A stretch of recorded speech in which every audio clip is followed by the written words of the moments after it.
Hello students, once again RN Classes is back with another video and this time we are going to discuss RN Classes plus 1 CBSE test number 28. Again, this paper will consist of two papers. Paper 1 which is objective in nature, in which we have 10 write the answer type questions, and paper 2 will consist of 6 questions which are subjective in nature. So let us quickly jump on to the very first question here. सबसे पहला question हमारे पास था, right the value of length of latus rectum of the parabola having vertex at origin axis along x axis and passing through point -6, -12. अब हमें find करनी है length of latus rectum किस पैराबोला की, having vertex at origin axis along x axis. अब vertex origin पे and axis along x axis, तो इतना क्लियर है कि जो पैराबोला बनेगा वो कैसा बनेगा, स्टैंडर्ड पैराबोला.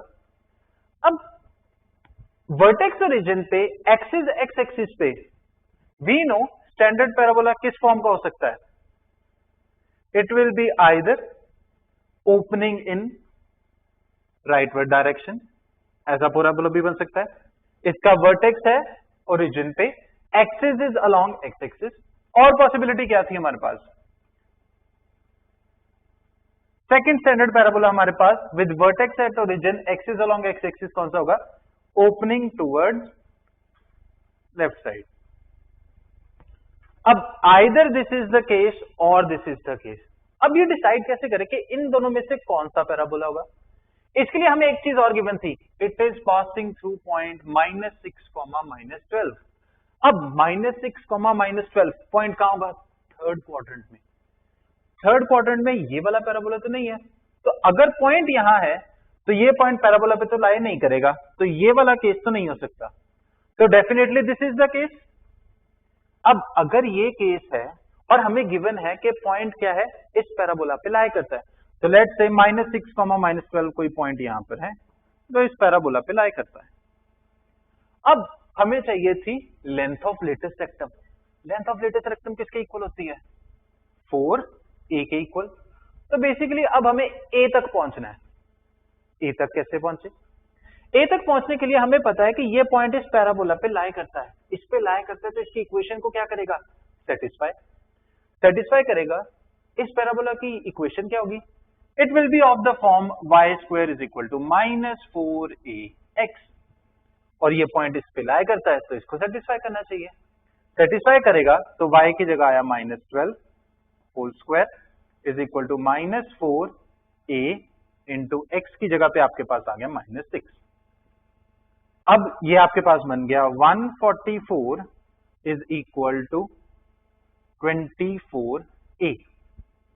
अब जैसे ही आप इसको सिंप्लीफाई करोगे, यहां से आपके पास a की वैल्यू आ जाएगी 6. a की वैल्यू 6 आई तो 4a इज इक्वल टू 24.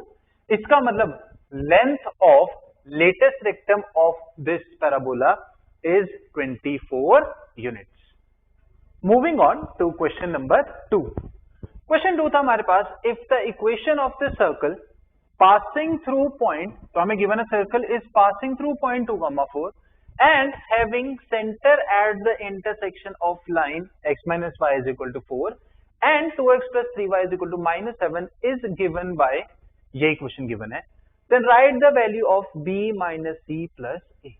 तो बेसिकली हमें फाइनल आंसर तक पहुंचने के लिए ये जो x y के कोफिशिएंट और ये जो कांस्टेंट क्वांटिटी है c, इसकी वैल्यू चाहिए. और ये इक्वेशन है क्या, बेसिकली ये सर्कल की इक्वेशन है which is passing through this point and whose center is point of intersection of these lines. तो basically we are given a circle which is passing through point 2, 4 and the center of this circle is the point of intersection of these two lines. पहली line हमारे पास है x minus y is equal to 4 and दूसरी line है 2x plus 3y is equal to -7. अब देखो a, b और c की वैल्यूज तक पहुंचना है, तो बेसिकली अगर मेरे पास सर्कल की इक्वेशन आ जाए तो मैं इन दो इक्वेशंस को कंपेयर करके ए बी और सी की वैल्यूज लिख सकता हूं. तो सबसे पहला एम हमारा क्या है, सर्कल की इक्वेशन तक पहुंचना। अब सर्कल की इक्वेशन लिखने के लिए आपको दो चीजें चाहिए, सेंटर के कोऑर्डिनेट एंड रेडियस।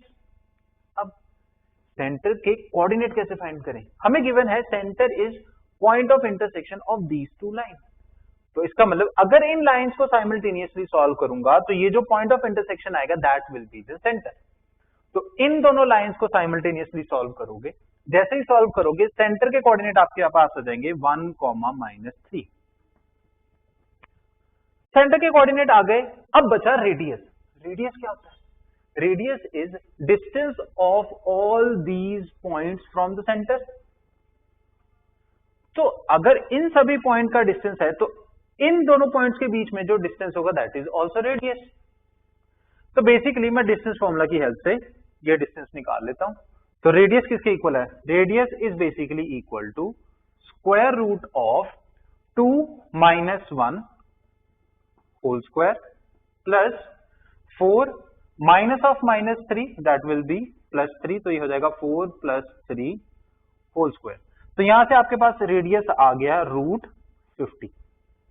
अब सर्कल की इक्वेशन लिखने के लिए हमें पता है सर्कल की इक्वेशन क्या होती है, x minus x coordinate of the centre, तो ये हो गया -1 whole square plus y minus y coordinate of the centre -3 है, माइनस ऑफ -3 ये हो जाएगा +3, इसका square is equal to radius का स्क्वायर, तो ये हो जाएगा 50। अब जैसे ही इसको एक्सपैंड करोगे ये बनेगा आपके पास x² plus y² minus 2x plus 6y minus 40 is equal to 0। अब ये जो इक्वेशन है ये हमारे पास इस फॉर्म की आ गई। तो अब जैसे ही आप इन दोनों इक्वेशंस को कंपेयर करोगे यहां से क्लियरली नजर आ रहा है a की वैल्यू है -2, b की वैल्यू है आपके पास 6 एंड c की वैल्यू है -40। अब हमें वैल्यू चाहिए थी b minus c plus a की, तो b minus c minus of -40 plus a which is -2। अब इसको जैसे सिंप्लीफाई करोगे this turns out to be 44 which is the required answer. Next question that we have here is 3 coins are tossed simultaneously. If probability of getting at most one tail is k, then write the value of 56k. अब 56k की value लिखनी है और हमें given क्या है, probability of getting at most one tail is k. So probability of getting at most one tail is given equal to k. अब 56k की वैल्यू निकालनी है तो basically we are interested in this value of k। अब ये probability find करनी है। Probability होती क्या है, number of favourable outcomes divided by total number of possible outcomes. तो सबसे पहले total number of possible outcomes की अगर मैं बात करूं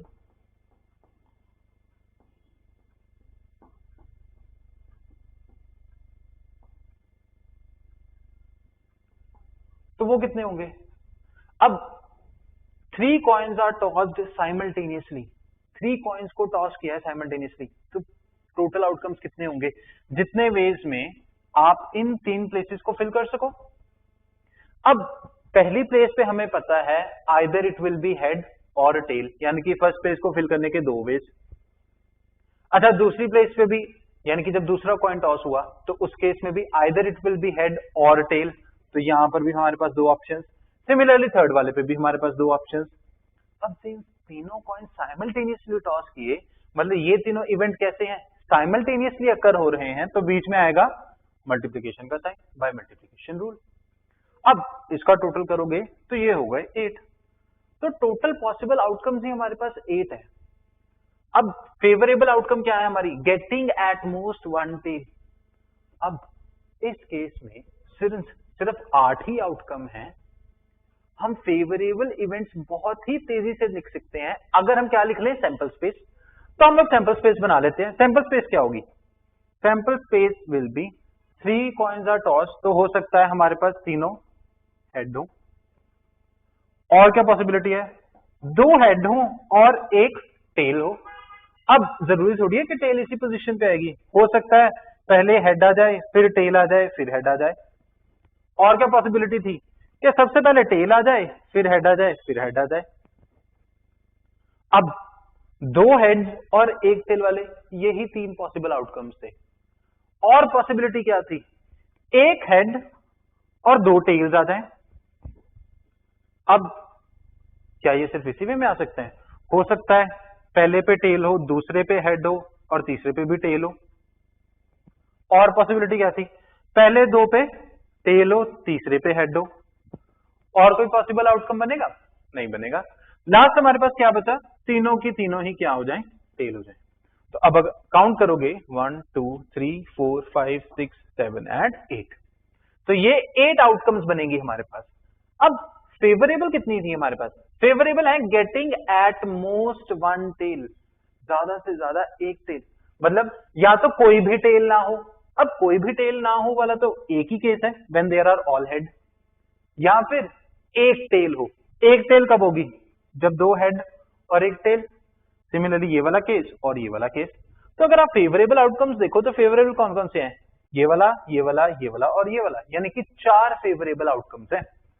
तो इसका मतलब probability of getting at most के, ये जो के है ये किसके इक्वल है, favourable outcomes that is 4, total outcomes that is 8। तो यहां से हमारे पास के की वैल्यू आ गई 1/2।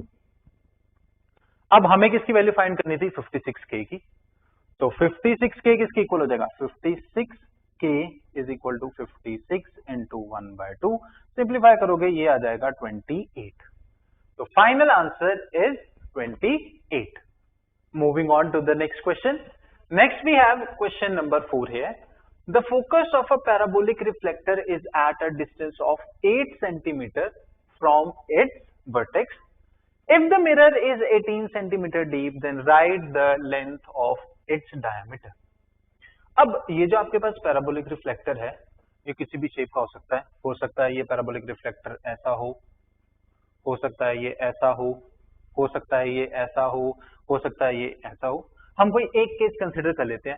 मैं कंसिडर कर लेता हूं कि ये जो पैराबोलिक रिफ्लेक्टर है ये ऐसा है। अब हमें गिवन क्या है कि ये जो रिफ्लेक्टर है, मिरर इज 18 सेंटीमीटर डीप। तो अगर मैं इसकी डेप्थ ड्रॉ करूं तो यहां से लेकर यहां तक ये जो डिस्टेंस है this is 18 centimetre,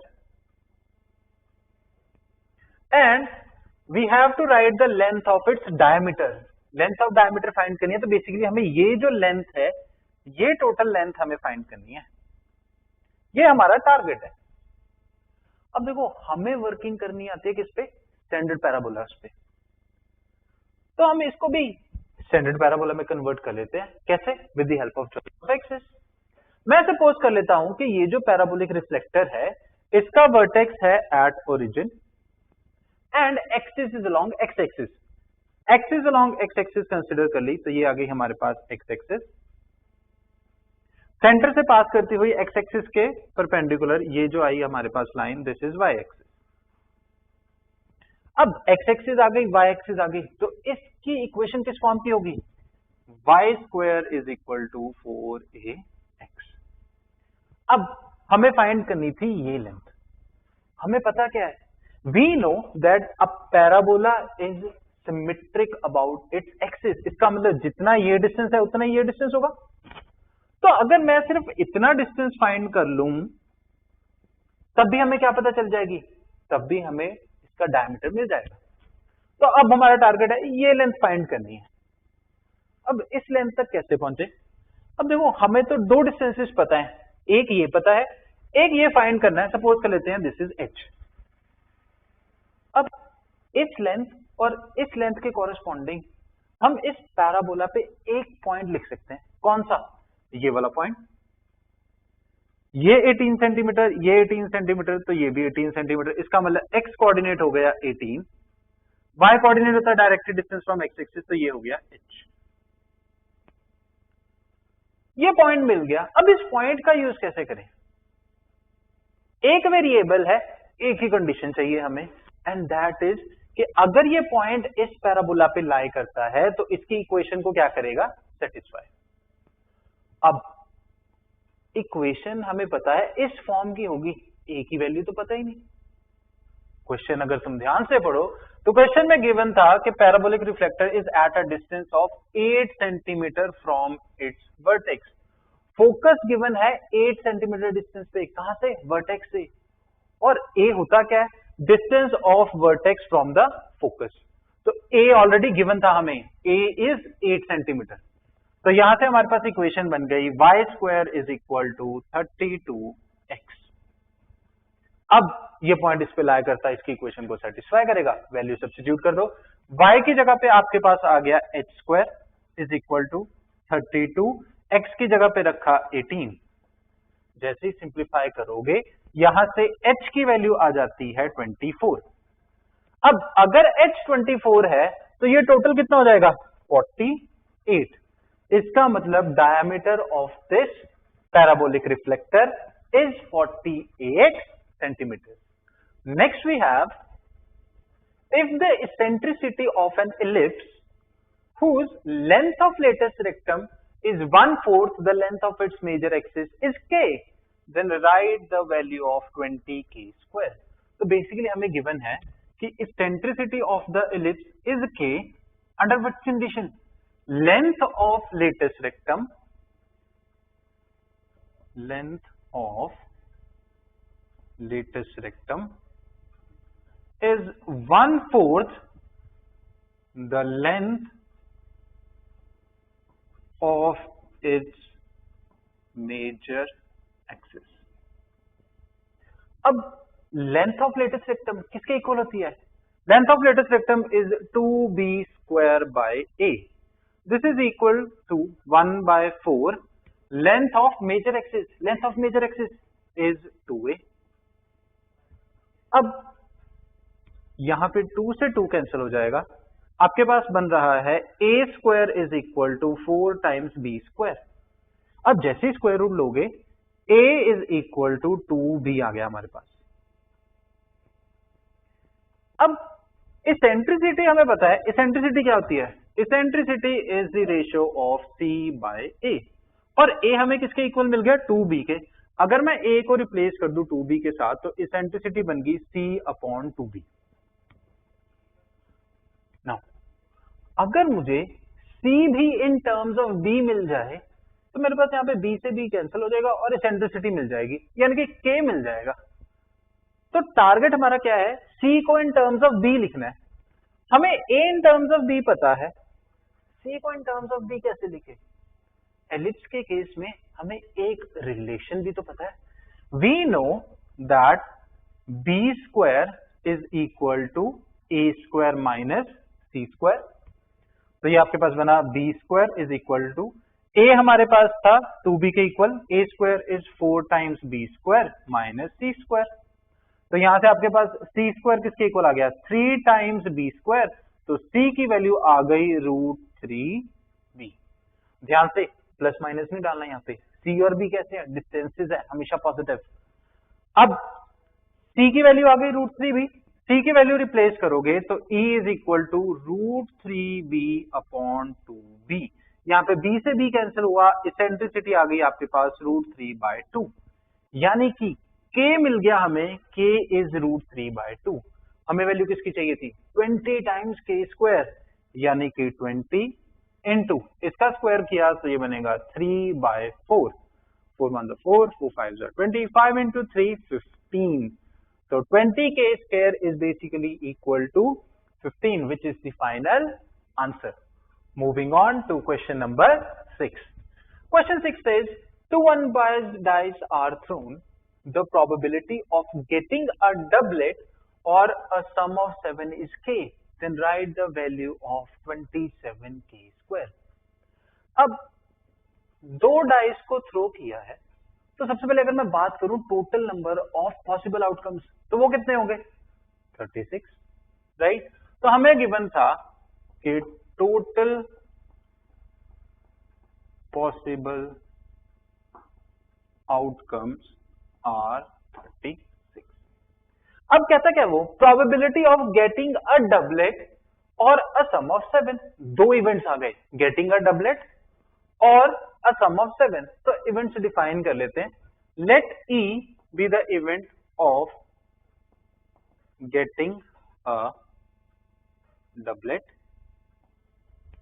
and F be the event of getting a sum of 7.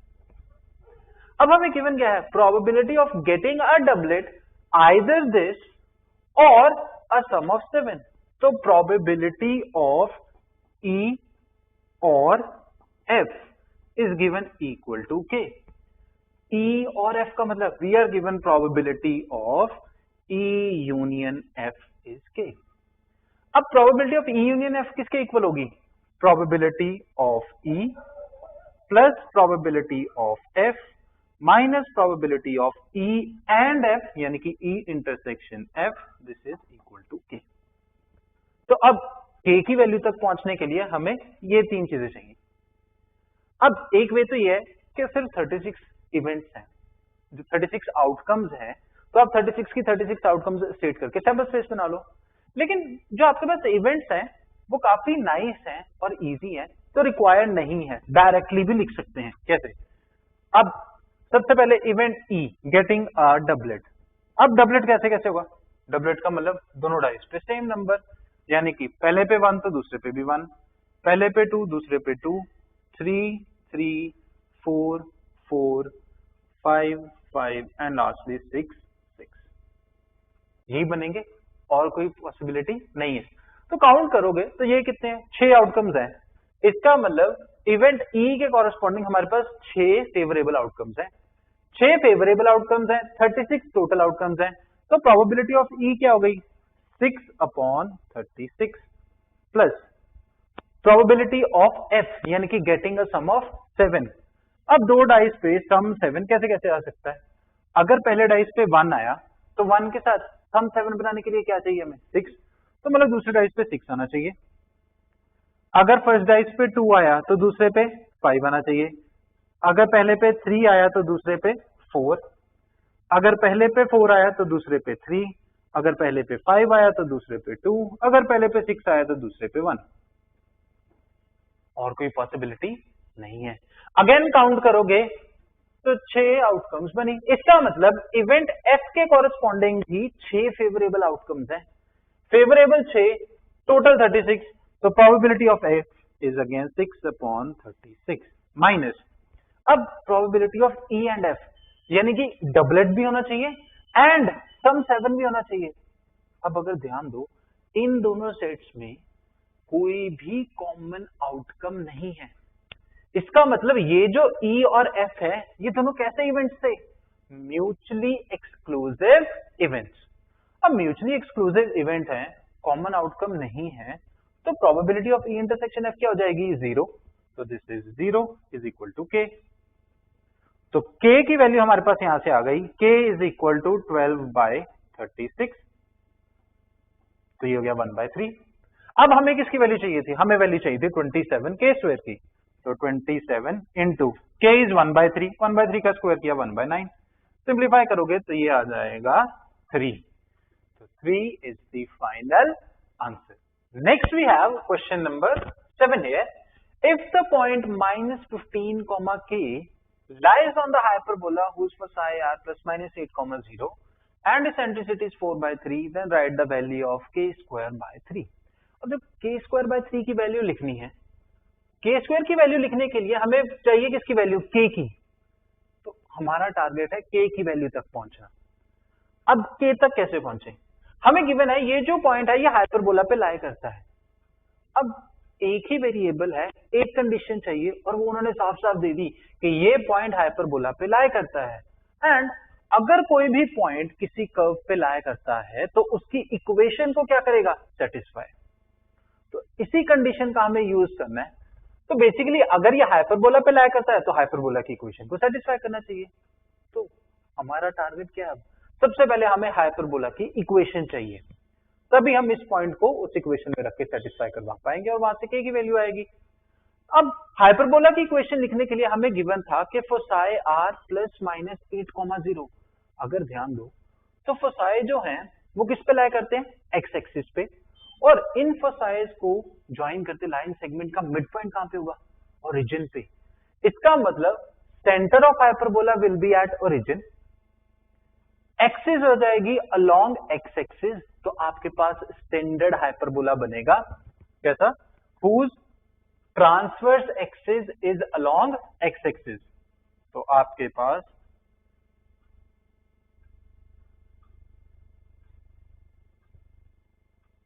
ऐसा कुछ हाइपरबोला बनेगा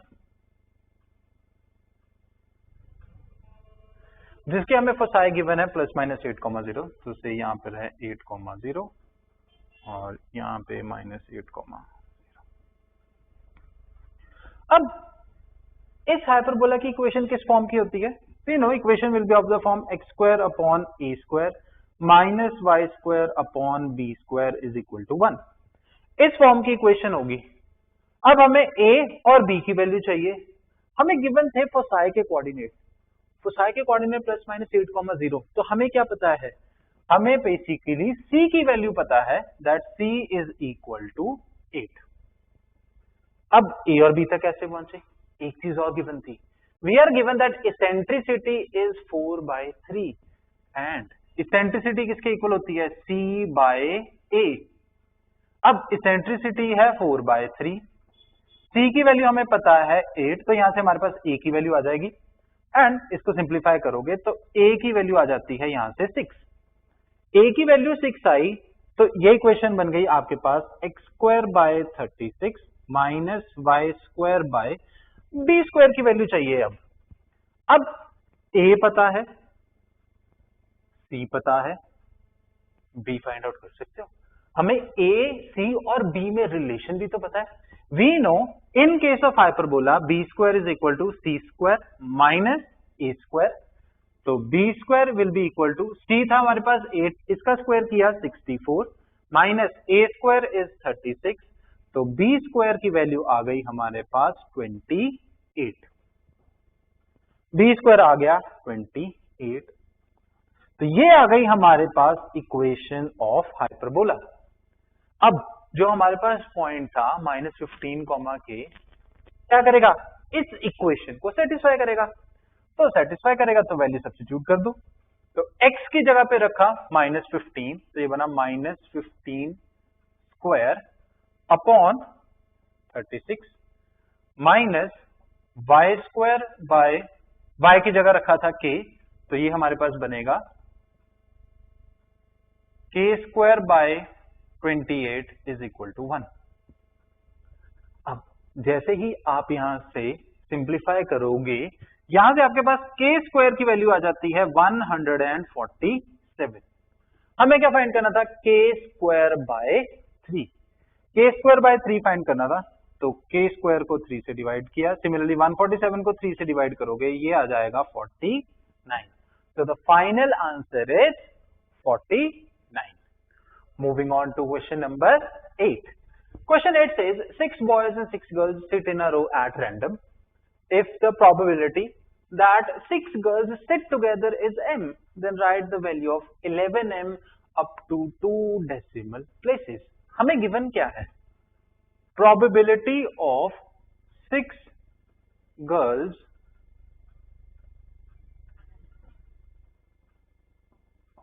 sitting together is m, और हमें फाइंड करनी है 11m की value up to 2 decimal places. अब प्रोबेबिलिटी होती क्या है?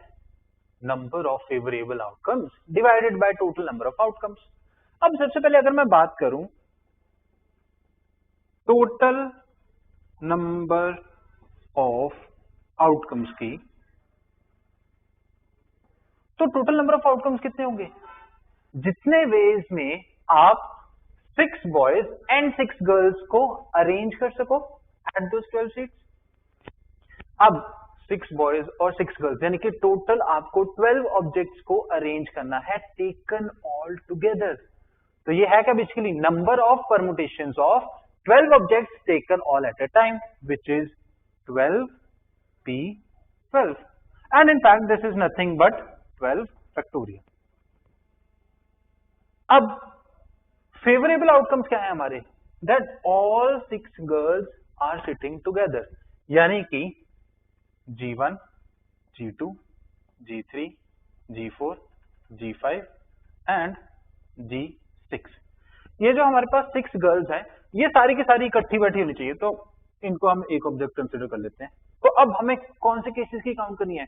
जब ये सब इकट्ठे बैठे हैं, और बॉयज कैसे भी अरेंज हो सकता है यहाँ पे B1 हो, यहाँ पे B2 हो, यहाँ पे B3 हो, यहाँ पे B5, B4 एंड B6। और क्या पॉसिबिलिटी हो सकती है कि आपके पास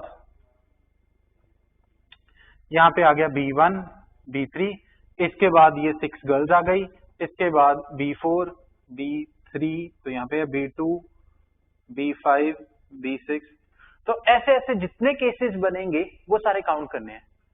तो बेसिकली अगर आप इन 6 गर्ल्स को एक डिस्टिंक्ट ऑब्जेक्ट मान लो, तो अब आपके पास टोटल कितने ऑब्जेक्ट्स हो गए? 1 2 3 4 5, ये पूरा 6 और ये एक 7, तो टोटल 7 ऑब्जेक्ट्स को अरेंज करना है। तो फेवरेबल आउटकम्स हमारे होंगे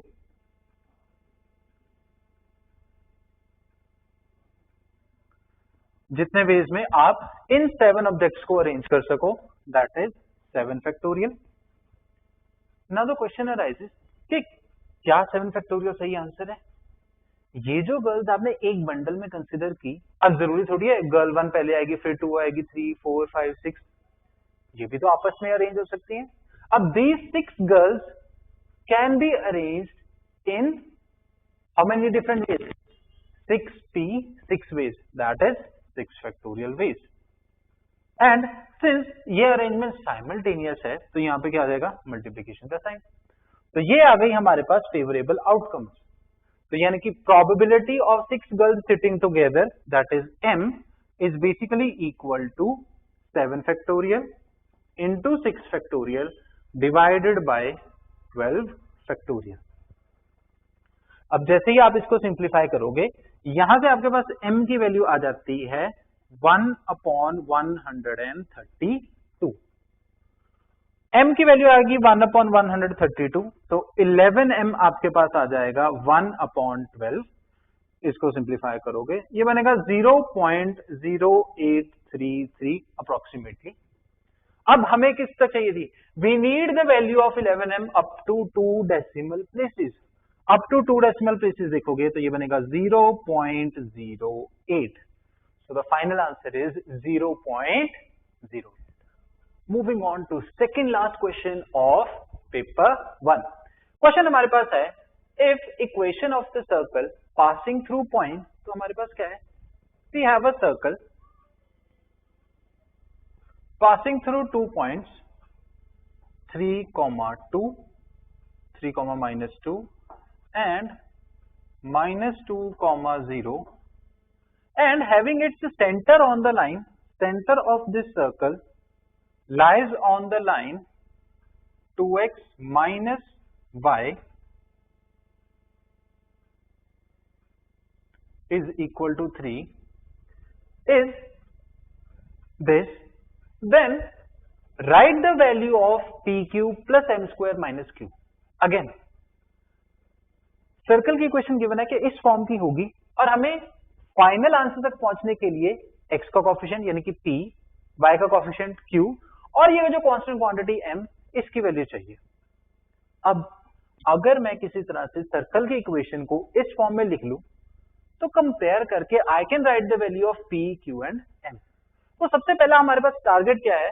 हमें इस सर्कल की इक्वेशन लिखनी है। अब सर्कल की इक्वेशन लिखने के लिए हमें दो चीजों की जरूरत होती है, सेंटर के कोऑर्डिनेट और रेडियस। अब इस केस में ना ही हमें सेंटर के कोऑर्डिनेट पता है, ना ही हमें रेडियस पता है। हमें क्या पता है? That this circle passes through 2 points, ये 2 पॉइंट जो है इस सर्कल पे लाई करते हैं, and centre lies on this line. अब अगर 2 पॉइंट सर्कल पे लाई करते हैं, तो ये क्या करेंगे? उसकी इक्वेशन को सेटिस्फाई, इस चीज का यूज करना चाहता हूं, लेकिन इक्वेशन को सेटिस्फाई करने के लिए तो इक्वेशन चाहिए, और वो हमें पता नहीं। फॉर द टाइम बिंग हम सपोज कर लेते हैं कि ये जो सर्कल है इसका सेंटर है h, k एंड रेडियस है r। अगर सेंटर h k है, रेडियस r है, तो इक्वेशन क्या होगी? Equation will be x minus h whole square plus y minus k whole square is equal to r square. ये equation होगी। अब ये जो दोनों पॉइंट्स हैं, इस इक्वेशन को क्या करेंगे? सेटिस्फाई करेंगे। तो सबसे पहले इस पॉइंट के लिए अगर मैं लिखूं, x की जगह रखा 3 minus h whole square plus y की जगह रखा -2 minus k whole square is equal to r square.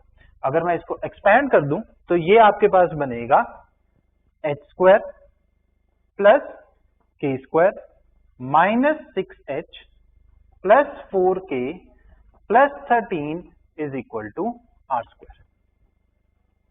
Similarly second point के लिए अगर मैं लिखूं तो ये बनेगा x की जगह रखा -2 minus h whole square plus, अब यहां पर y की जगह 0 minus k whole square is equal to r square. Again expand करेंगे तो ये बनेगी आपके पास h square plus k square plus 4h, अब k वाली टर्म आएगी नहीं, प्लस लास्ट में हमारे पास बचेगा constant that is 4 is equal to r square. अब नजर आ रहा था इन दोनों में h स्क्वायर, k स्क्वायर और r स्क्वायर। जैसे ही मैं इन दोनों को सब्ट्रैक्ट करूंगा, ये क्वांटिटीज तो कैंसिल हो जाएंगी, तो सब्ट्रैक्ट कर दो, ये प्लस माइनस माइनस। अब h स्क्वायर के साथ h स्क्वायर कटा, k स्क्वायर के साथ k स्क्वायर कट गया, r स्क्वायर के साथ r स्क्वायर कटा। आपके पास आया क्या? Minus 6h minus 4h minus 10h plus 4k as it is, और 13 में से 4 गया, प्लस 9 इज इक्वल टू 0। तो हमारे पास h और k में एक रिलेशन आ गया which is minus 10h plus 4k plus 9 is equal to 0। h और k में एक रिलेशन और मिल जाए तो मुझे सेंटर के कोऑर्डिनेट्स मिल जाएंगे। अब h और k में दूसरा रिलेशन कहां से आएगा? एक चीज का अभी तक यूज नहीं किया, centre lies on this line. अगर सेंटर इस लाइन पे लाई करता है तो क्या करना चाहिए? इसके इक्वेशन को सेटिस्फाई। सेंटर के कोऑर्डिनेट थे h, k, अगर इस लाइन पे लाई किया तो ये आपके पास क्या बनेगा? 2h माइनस y की जगह पे k इज इक्वल टू 3। ये आ गया हमारे पास h और k में दूसरा रिलेशन। h और k की वैल्यू फाइंड करनी है तो इन दोनों इक्वेशंस को क्या करेंगे? Simultaneously solve. यहां पे आपके पास माइनस 10h बना था, तो h का कोफिशिएंट 10 बनाने के लिए इसको 5 से मल्टीप्लाई कर दो, ये बना आपके पास 10h minus 5k minus 15 is equal to 0। अब इनको जैसे ही ऐड करोगे, नजर आ रहा है ये कैंसिल हो गया, आपके पास आया minus k minus 6 is equal to 0। तो k की वैल्यू आ गई -6, k की वैल्यू -6 आ गई। k की वैल्यू -6 यहां पे सब्स्टिट्यूट करोगे तो आपके पास h आ जाएगा -3/2। तो आपके पास h और k आ गए, यानी कि आपके क्या मिल गए? सेंटर के कोऑर्डिनेट। अब बचा रेडियस। रेडियस कैसे फाइंड करें? रेडियस है क्या? बेसिकली इस सर्कल पे लाई करते किसी भी पॉइंट का सेंटर से डिस्टेंस। तो अगर सेंटर सपोज यहां है तो ये डिस्टेंस भी तो क्या है? Basically radius. तो रेडियस किसके इक्वल हो जाएगा? रेडियस इज इक्वल टू, या फिर r square is equal to, ये आपके पास बनेगा -2 और ये कोऑर्डिनेट है आपके पास -3/2 -6। तो ये आपके पास आ जाएगा -2 plus 3/2 whole square plus 0 plus 6 whole square. अब आप इसको जैसे ही सिंप्लीफाई करोगे, यहां से r स्क्वायर की वैल्यू आ जाती है 145/4। अब r स्क्वायर मिल गया हमें, सेंटर के कोऑर्डिनेट्स मिल गए हमें, तो finally we can write equation of circle. Equation of circle क्या होगी? x माइनस h की जगह पे x coordinate of the centre, तो ये हो गया आपके पास माइनस ऑफ -3/2, तो plus 3/2 whole square plus y minus y coordinate, minus of -6 होगा तो y प्लस 6 whole square is equal to r square, और r स्क्वायर की वैल्यू हमने फाइंड की थी 145/4। अब इसको जैसे ही आप एक्सपैंड करोगे, ये बनेगा आपके पास x square plus y square plus 3x plus 12y plus 2 is equal to 0। अब ये इक्वेशन और ये इक्वेशन कैसी बन गई? सेम सी बन गई। तो अब अगर ये इक्वेशन सर्कल की थी, यानी कि ये यही इक्वेशन है, तो कंपेयर कर दो कोफिशिएंट्स को। कंपेयर करोगे तो यहां से p की वैल्यू हमारे पास आ गई 3, q की वैल्यू आ गई 12 एंड m की वैल्यू आ गई 2। अब फाइंड करना था p cube plus m square minus q। p का क्यूब किया 3 3 9 3 27 प्लस m का स्क्वायर यानी कि 4 माइनस q विच इज 12। अब जैसे इसको सिंप्लीफाई करोगे ये क्वांटिटी बन जाती है 19। So the final answer is 19।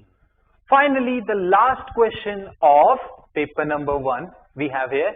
It says in a relay race there are 5 teams A, B, C, D and E.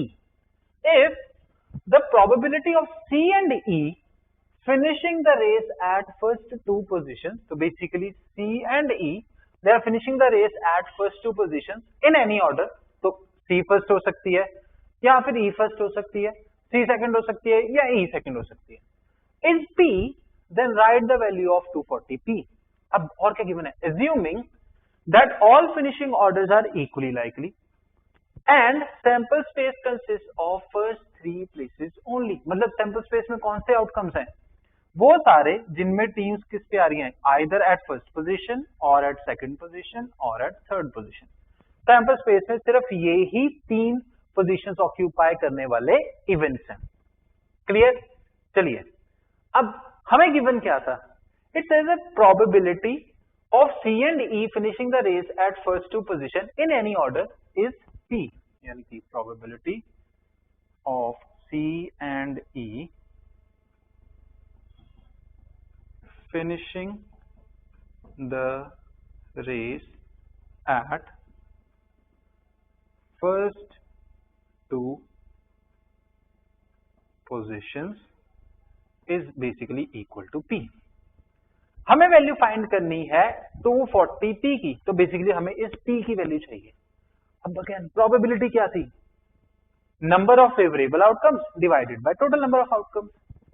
अब सबसे पहले अगर मैं बात करूं टोटल नंबर ऑफ आउटकम्स की, टोटल नंबर ऑफ आउटकम्स कितनी होंगी? जितने वेज में आपके पास ये जो 5 टीम्स हैं फर्स्ट 3 प्लेसेस को ऑक्यूपाई कर पाए, इसका मतलब हमें इन 5 टीम्स को इन 3 प्लेसेस पे क्या करना है? अरेंज करना है। तो हमारे पास क्या है? Arrangement of 5 objects taken 3 at a time which is 5p3। तो ये आपके पास क्या बनेगा? 5 factorial divided bye 5 minus 3 which is 2 factorial. अब 5 फैक्टोरियल है 120 डिवाइडेड बाय 2 फैक्टोरियल इज 2, तो ये कितना बनेगा? 60। तो total number of possible outcomes आ गए हमारे पास 60। अब बात करते हैं फेवरेबल आउटकम्स की।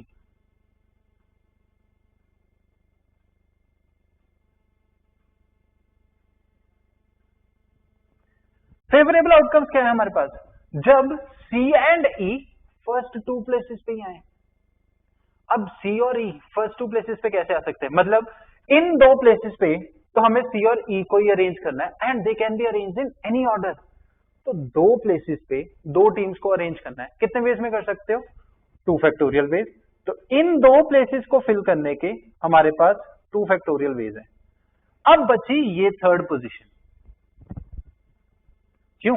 हमें इनको तो फिल करना है, इसको भी तो फिल करना है।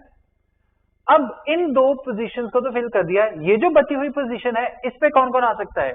इस पे हमारे पास या तो टीम ए आ सकती है, या तो टीम बी आ सकती है, या फिर आपके पास टीम डी आ सकती है। इसका मतलब इस प्लेस को फिल करने के हमारे पास कितने वेज हैं? 3 वेज।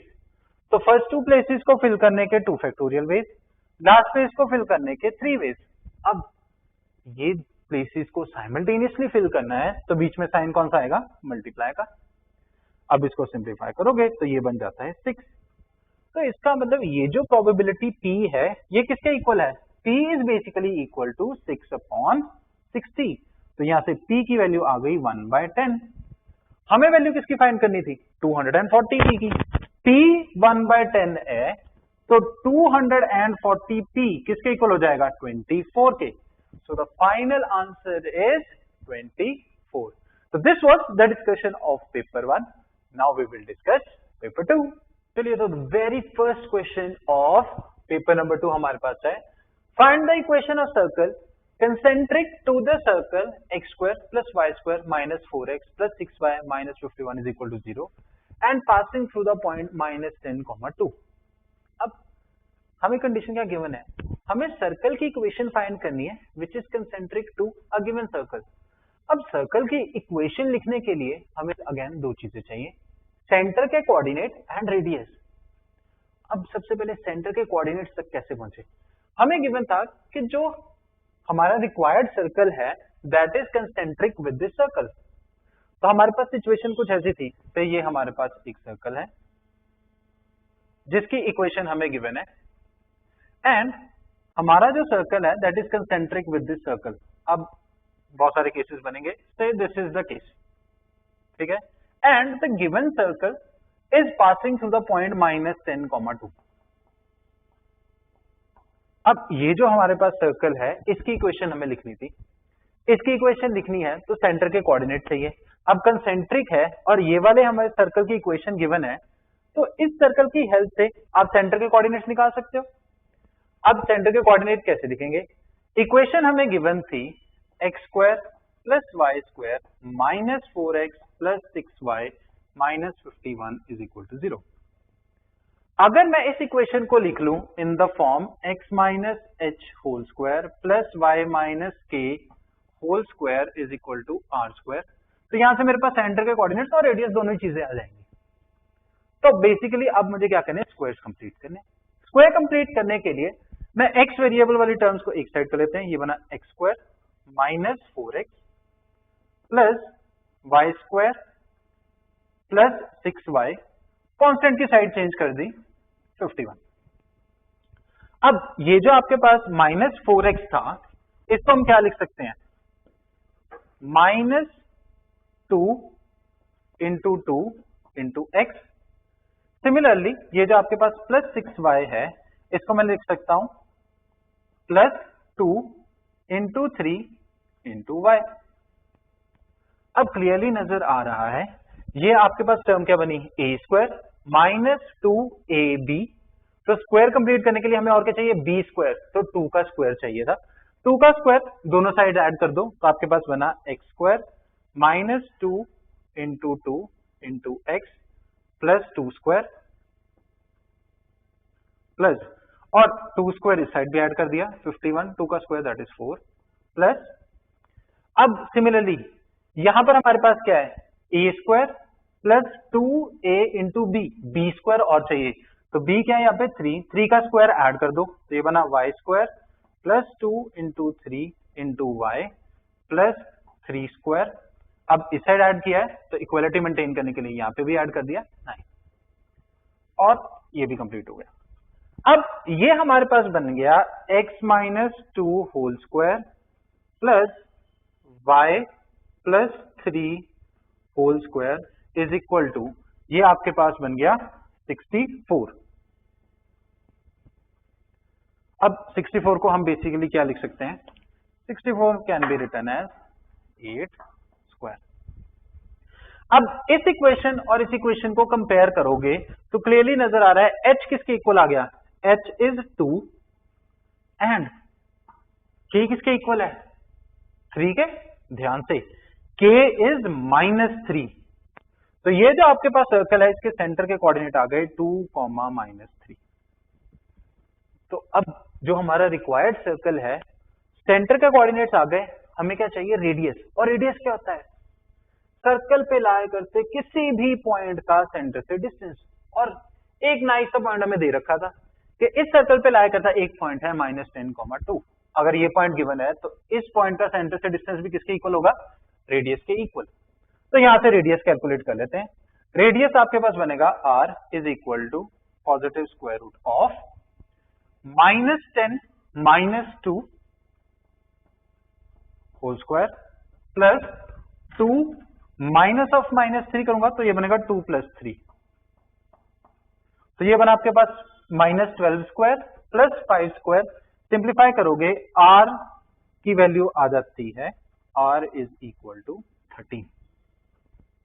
अब सर्कल की इक्वेशन चाहिए थी, वैल्यूज इस इक्वेशन में सब्स्टिट्यूट कर दो, तो आपके पास बनेगा x - 2 whole square plus y + 3 whole square is equal to r² which is 13, तो 13 का स्क्वायर।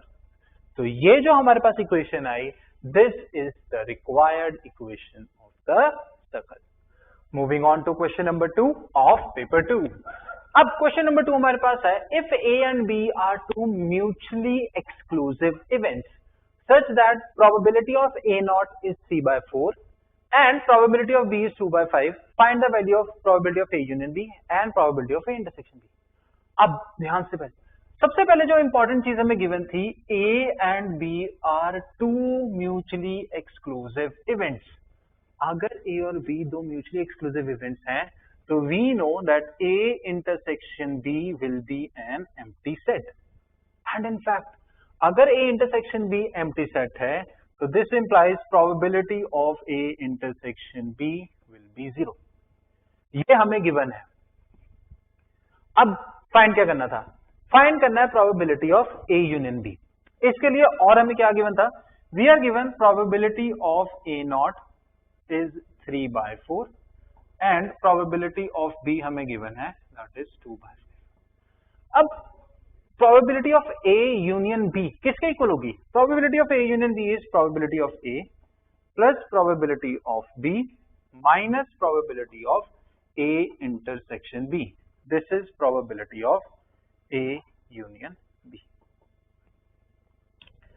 अब probability of A चाहिए, हमें क्या पता है, probability of A0, probability of A0 पता है, probability of A चाहिए, probability of A तक कैसे पहुंचे, एक और चीज भी तो हमें पता है, we know probability of an event E0 किसके इक्वल होती है, 1 minus probability of event E। तो similarly I can say that probability of A0 will be equal to 1 minus probability of event A। A0 की value हमें given थी 3/4, 1 minus probability of A हमें चाहिए, तो साइड चेंज करके जैसे simplify करोगे प्रोबेबिलिटी ऑफ A आ जाती है हमारे पास 1/4, तो प्रोबेबिलिटी ऑफ A आ गई हमारे पास 1/4, प्रोबेबिलिटी ऑफ B हमें पता थी 2/5 माइनस A इंटरसेक्शन B की प्रोबेबिलिटी क्या होगी, 0, since A and B are mutually exclusive events. अब इसको सिंप्लीफाई करोगे, ये आपके पास बन जाएगा 13/20। तो फर्स्ट पार्ट यानी कि probability of A union B हमारे पास आ गई 13/20। नेक्स्ट हमें फाइंड करना था probability of A0 and B0। तो नेक्स्ट है हमारे पास प्रोबेबिलिटी ऑफ A0। अब हमें क्या क्या पता है, हमें प्रोबेबिलिटी ऑफ A पता है, A0 पता है, एंड अभी अभी हमने probability of A union B भी तो निकाली 13/20। क्या इनकी हेल्प से मैं probability of A0 and B0 निकाल सकता हूं? अगर आप थोड़ा सा ध्यान दो, ये जो प्रोबेबिलिटी है A0 इंटू B0, इसको आप क्या लिख सकते हो, प्रोबेबिलिटी ऑफ A और B इस पूरे का। अब ये आपके पास बन गई probability of not an event, तो ये किसके इक्वल हो जाएगी, 1 minus probability of A union B। अब again 1 minus probability of A union B अभी अभी निकाली थी, क्या है 13/20। अब जैसे इसको सिंप्लीफाई करोगे, ये आ जाता है आपके पास 7/20।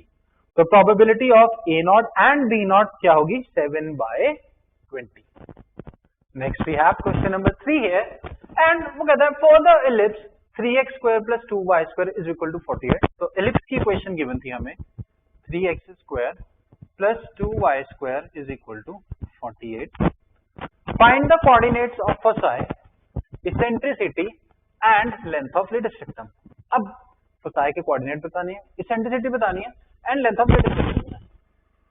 अब एलिप्स के केस में हमें वर्किंग किस पे आती है, स्टैंडर्ड इक्वेशंस पे। तो सबसे पहले हम इस इक्वेशन को स्टैंडर्ड इक्वेशन की फॉर्म में लिखने की कोशिश करते हैं। अब स्टैंडर्ड इक्वेशन की फॉर्म में लिखने के लिए हमें पता है कि यहाँ पे हमें क्या चाहिए, कांस्टेंट क्वांटिटी 1 बनाने के लिए डिवाइड बोथ साइड्स बाय 48। जैसे डिवाइड करोगे ये बना आपके पास एक्स स्क्वायर बाय, ये बन गया 16 plus y square by 24 is equal to 1। अब ध्यान दो, यहां पर वाई स्क्वायर के डिनोमिनेटर में जो क्वांटिटी है ये बड़ी है किससे, एक्स के डिनोमिनेटर में जो क्वांटिटी है। इसका मतलब this equation is of the form x square upon b square plus y square upon a square is equal to 1। क्यों? क्योंकि ये किसकी इक्वेशन है, इलिप्स की, और इलिप्स के केस में we know A is always greater than B. A बड़ा होगा यानी कि 24 बड़ा है तो y के नीचे ए स्क्वायर आएगा। अब अगर ये इक्वेशन है तो जो हमारे पास ये जो एलिप्स बनेगा स्टैंडर्ड, इसकी मेजर एक्सिस किसके अलोंग होगी, y एक्सिस के along. Major axis along y axis है तो बताओ फोसाई के कोऑर्डिनेट क्या होंगे। फोसाई के कोऑर्डिनेट हो जाएंगे हमारे पास 0, प्लस माइनस c, इसेंट्रिसिटी होगी c by a and length of latus rectum will be 2b square by a। तो बेसिकली कुल मिला के अब c, a और b की वैल्यू चाहिए। अब ये हमारे पास स्टैंडर्ड इक्वेशन आ गई। अब जैसे ही इसको कंपेयर करोगे, यहां से b स्क्वायर की वैल्यू आ गई 16 एंड a स्क्वायर की वैल्यू आ गई 24। तो यहां से b की वैल्यू आ गई 4 एंड a की वैल्यू आ गई हमारे पास 2√6। a और b तो मिल गए। सबसे पहले फोसाई के कोऑर्डिनेट लिखने थे तो c चाहिए। a और b पता है, c तक कैसे पहुंचे, a, b और c में रिलेशन भी तो पता है एलिप्स के लिए। We know b square will be equal to a square minus c square. b square था 16 is equal to a square की वैल्यू है 24 माइनस c स्क्वायर। इसको सिंप्लीफाई करो तो c स्क्वायर की वैल्यू आ जाती है 8, तो c विल बी 2√2। अगर c 2√2 है तो फोसाई के कोऑर्डिनेट क्या बने, ये बन गए आपके पास 0, प्लस माइनस 2√2।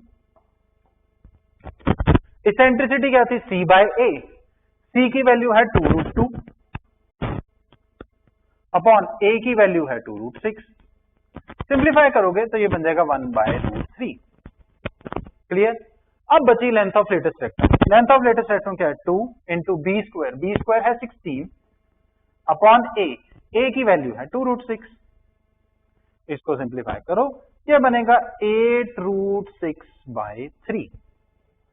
तो आपने फोसाई के कोऑर्डिनेट भी लिख लिए, इसेंट्रिसिटी भी लिख ली and length of latus rectum भी। Next we have question number 4 here. It says the letters of the word spider are placed at random in a row. So they are placed at random in a row. What is the probability that the two vowels always occur together? अब हमारे पास जो word है spider, इसमें consonants कौन कौन से हैं, S, P, D and R. Vowels हैं हमारे पास I and E. अब वो कहता है कि these are placed at random in a row, तो मतलब एक रो में इनको क्या किया है, रैंडमली अरेंज किया है। प्रोबेबिलिटी फाइंड करनी थी, two vowels always occur together, मतलब ये जो दोनों वॉवल्स हैं ये इकट्ठे रहने चाहिए। अब probability of two vowels occur together, ये किसके इक्वल होगी, number of favorable outcomes upon total number of possible outcomes। तो बेसिकली हमें number of favourable outcomes find करने हैं, total number of possible outcomes find करने हैं। अब सबसे पहले बात करते हैं total number of possible outcomes की।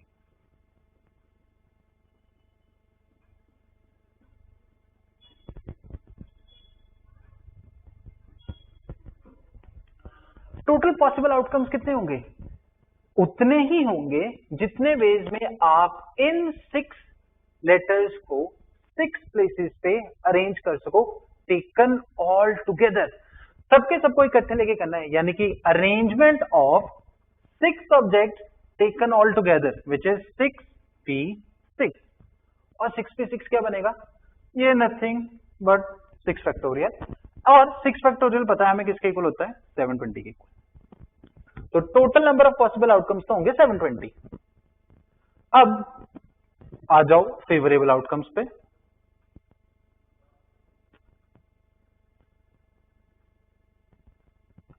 फेवरेबल कब होंगे, जब ये जो दोनों वॉवल्स हैं ये कैसे रहे, इकट्ठे रहे। इकट्ठे रखना है तो मैं इन दोनों वॉवल्स को एक ऑब्जेक्ट कंसिडर कर लेता हूं। अगर इनको एक ऑब्जेक्ट कंसिडर करूं तो आपके पास 1 2 3 4 और 5 डिस्टिंक्ट ऑब्जेक्ट्स हैं अरेंज करने के लिए। अब सबको अरेंज करना है तो कितने बेस में कर सकते हो, arrangement of 5 objects taken all together is 5p5 which is 5 factorial. But क्या ये फेवरेबल आउटकम हुए, ये जो दो ऑब्जेक्ट्स हैं इस ग्रुप में ये आपस में भी तो अरेंज हो सकते हैं, और these two objects can be arranged in 2 factorial ways। अब सिंस ये अरेंजमेंट साइमल्टेनियस होगी इसको कर दो multiply. 5 factorial is 120, 2 factorial is 2, तो 120 into 2 is 240। तो ये जो आपके पास प्रोबेबिलिटी है of 2 vowels occurring together, number of favourable outcomes हैं 240, टोटल है आपके पास 720। जैसे ही इसको सिंप्लीफाई करोगे ये क्वांटिटी बनेगी 1/3। So the final answer is 1/3। चलिए, तो moving on to the second last question of this paper. Question says a card is drawn from a pack of 52 cards. What is the probability of getting a king, a heart और a red card? तो यहाँ पे आपके पास तीन events आ गए, getting a king, getting a heart और getting a red card। तो सबसे पहले हम इवेंट्स को डिफाइन करेंगे। Let E be the event of getting a king, F be the event of getting a heart and G be the event of getting a red card। Clear.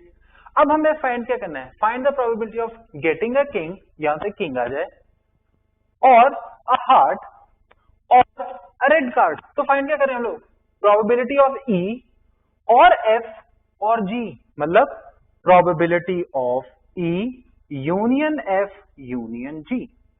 अब probability of E union F union G किसके equal होगी, probability of E plus probability of F plus probability of G minus probability of E intersection F minus probability of F intersection G minus probability of G intersection E plus probability of E intersection F intersection G.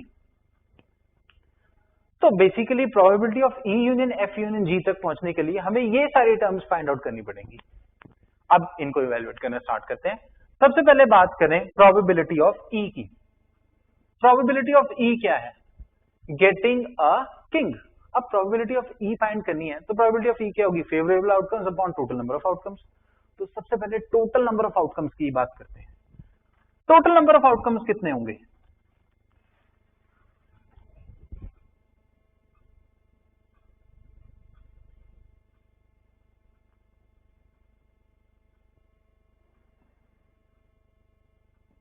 अब total है आपके पास 52 cards, 52 में से आपने एक card select किया तो total outcomes कितने होंगे, जितने वेज में से आप 52 में से एक कार्ड सिलेक्ट कर सको, यानी कि selection of 52 objects taken one at a time, that is 52C1 which is nothing but 52। Clear. अब सबसे पहले प्रोबेबिलिटी ऑफ इवेंट ई यानी कि गेटिंग अ किंग। अब ये जो हमारे पास 52 कार्ड्स होते हैं उसमें कितने किंग होते हैं, 4। आपको कितने चाहिए, एक। तो 4 में से एक किंग कितने वेज में सिलेक्ट कर सकते हो, 4C1 विच इज 4। तो आपके पास ये बनेगा 4 upon total number of possible outcomes again 52। इसके बाद प्रोबेबिलिटी ऑफ एफ, यानी कि गेटिंग अ हार्ट। अब फेवरेबल आउटकम्स, यानी कि हार्ट वाले कितने कार्ड्स होंगे? हार्ट वाले होते हैं 13 कार्ड्स, तो ये हो गया 13 अपॉन टोटल विच इज 52। इसके बाद आ जाओ प्रोबेबिलिटी ऑफ जी, यानी कि getting a red card. Red card कितने हैं? 26, तो फेवरेबल आउटकम्स हो गए 26 divided by total which is 52। इसके बाद हमें फाइंड करनी है probability of E intersection F. E intersection F यानी कि probability of E and F, king भी हो एंड हार्ट्स का भी हो। अब हार्ट्स वाले किंग कितने होते हैं? एक ही होता है, तो फेवरेबल आउटकम हो गए 1, टोटल आउटकम्स हो गए 52। इसके बाद प्रोबेबिलिटी ऑफ एफ इंटरसेक्शन जी, यानी कि हार्ट्स का कार्ड भी हो और रेड का भी हो। अब हार्ट्स वाले तो सारे कार्ड ही रेड होंगे, तो फेवरेबल कितने हो गए आपके पास? 13 और टोटल कितने हो गए? 52। लास्टली हमारे पास है probability of G into E, G intersection E, यानी कि getting a red card and a king. अब रेड भी हो किंग भी हो, दो ऐसे कार्ड्स होंगे, दो किंग होंगे जो रेड होंगे, तो आपके पास फेवरेबल आउटकम्स हो गए 2, टोटल हो गए 52। लास्टली बच गया आपके पास probability of E intersection F intersection G, तो probability of E intersection F intersection G. अब ये क्या है? Probability of getting a king, king भी हो एंड हार्ट्स का भी हो एंड रेड भी हो, किंग भी हो हार्ट्स का भी हो रेड भी हो। कितने कार्ड्स हो गए? ऐसा एक ही कार्ड होगा, तो फेवरेबल हो गए 1, टोटल है 52।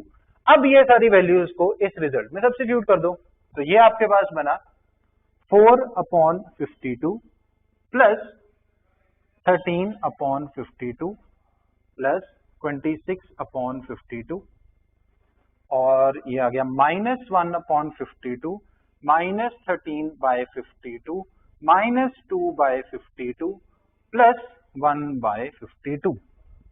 अब क्लियरली ये -1/52 प्लस 1/52 कैंसिल, 13/52 माइनस 13/52 कैंसिल, तो ये बना आपके पास डिनोमिनेटर में 52 बन रहा है, 4 प्लस 26 30 माइनस 2, तो ये हो गया 28 और फर्दर सिंप्लीफाई करोगे तो ये बन रहा है 7/13। So the probability of E union F union G is basically equal to 7/13। चलिए, तो finally moving on to the last question of this paper, it says a beam is supported at its end points by supports which are 6 meters apart। तो अगर मैं कहूं ये हमारे पास है supports which are 6 meters apart, तो a beam is rested on the supports, तो से ये हमारे पास कोई बीम है एंड इनके बीच में डिस्टेंस कितना है? 6 मीटर्स का। अब आगे क्या कहता है वो? Since the load is concentrated at its center, there is a deflection of 3 centimeter at the center, and the deflected beam is in the shape of a parabola। तो सेंटर पे लोड कॉन्सेंट्रेट होने की वजह से there is a deflection of 3 centimetre, मतलब ये original position से 3 centimetre नीचे आ गई एंड ये जो इसने फाइनली शेप गेन की that is the shape of A parabola. ऐसी सी शेप बन गई इसकी। अब हमें क्या फाइंड करना है? कहता how far from the centre is the deflection 1.8 centimetre. अब अगर मैं कहूं यहां पे सेंटर पे ये जो डिफ्लेक्शन थी दिस इज ऑफ 3 सेंटीमीटर, तो हमें फाइंड करना है कि सेंटर से कितनी दूर डिफ्लेक्शन जो होगी, से यहां पे 1.8 सेंटीमीटर होगी। तो सेंटर से ये जो डिस्टेंस है ये फाइंड करना है हमें। अब देखो हमें वर्किंग किस पे आती है? स्टैंडर्ड पैराबोलास पे। स्टैंडर्ड पैराबोलास पे वर्किंग आती है, तो हम इस केस को भी स्टैंडर्ड में कन्वर्ट कर लेते हैं। सपोज कर लेते हैं कि ये जो वर्टेक्स है of this parabola this is at origin, इसकी एक्सिस कंसीडर कर लेते हैं अलोंग वाई एक्सिस, तो ये आ गई हमारे पास वाई एक्सिस और सेंटर से पास करती हुई वाई एक्सिस के परपेंडिकुलर ये आ गई हमारे पास एक्स एक्सिस। अब अगर ये केस है तो इस पैराबोला की इक्वेशन किस फॉर्म की होगी? X square is equal to 4ay। अब हमें क्या फाइंड करना है? हमें फाइंड करना है ये डिस्टेंस,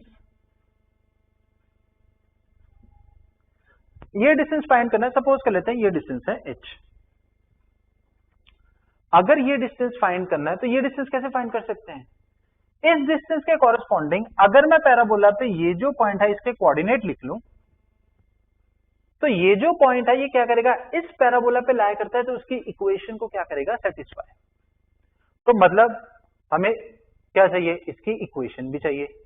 इतना पता है equation will be of the form x² = 4ay। Equation लिखने के लिए अगर मुझे एक पॉइंट मिल जाए तो मैं a की वैल्यू फाइंड कर सकता हूं, और वो मैं कैसे फाइंड कर सकता हूं, जो गिवन डिस्टेंसेस है उनकी हेल्प से।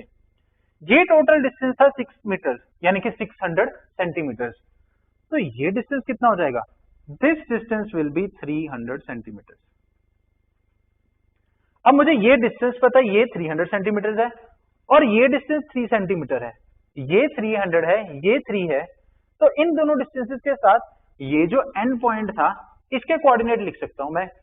इसका x coordinate directed distance from y axis which is 300 and y coordinate directed distance from x axis ये distance which is equal to this distance, तो ये आ जाएगा 3।